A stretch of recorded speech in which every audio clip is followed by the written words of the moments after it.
Les archives papier nous rappellent que l'histoire n'a pas commencé hier. Bonjour, je suis Denis Dupont et je m'égare souvent avec délice dans les anciens numéros de l'Indépendant. Suivez-moi avec le podcast « Je vous parle d'un temps », les surprises ne manquent pas. Ah, l'art du titre. Depuis toujours, le titre permet d'attraper le lecteur. La mission du journaliste est ensuite de ne pas le perdre en route. Bel exemple en page 3 de l'Indépendant du 16 décembre 1963. Titre. Les 2 cinéastes français disparus en Amazonie étaient partis en veston et cravate filmer une tribu des plus féroces. Lima. Portés disparus.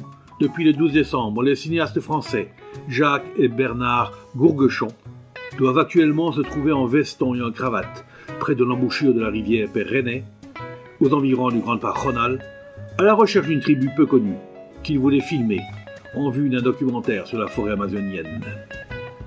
Arrivés tous deux à Lima en début décembre, Jacques entreprenait un voyage en Bolivie, tandis que Bernard partait à la lisière de la forêt vierge en compagnie de Werner Lang, un journaliste péruvien d'origine allemande qui l'avait aidé depuis son arrivée au Pérou. Puis, Jacques est rejoint par Bernard et tous deux, sans argent pour payer les guides, en tenue de ville, chaussés de souliers de tennis, décidaient de partir à l'aventure malgré les conseils de Werner et malgré la période des pluies qui ne leur permettrait de filmer qu'1 jour par semaine. Grâce à environ $40 que leur prêta Werner, ils purent trouver canoë et rameur. Les 2 frères partirent donc le 12 décembre en suivant le cours du Pérenné. Ils avaient annoncé leur intention de se rendre au Grand Parc Ronald, à la fameuse zone où de nombreux guérilleros, poursuivis par l'armée péruvienne, se sont réfugiés l'année dernière. Ils semblent avoir disparu à tout jamais. Personne n'est jamais revenu du Grand Parc Ronald, dit-on dans les tribus de la région.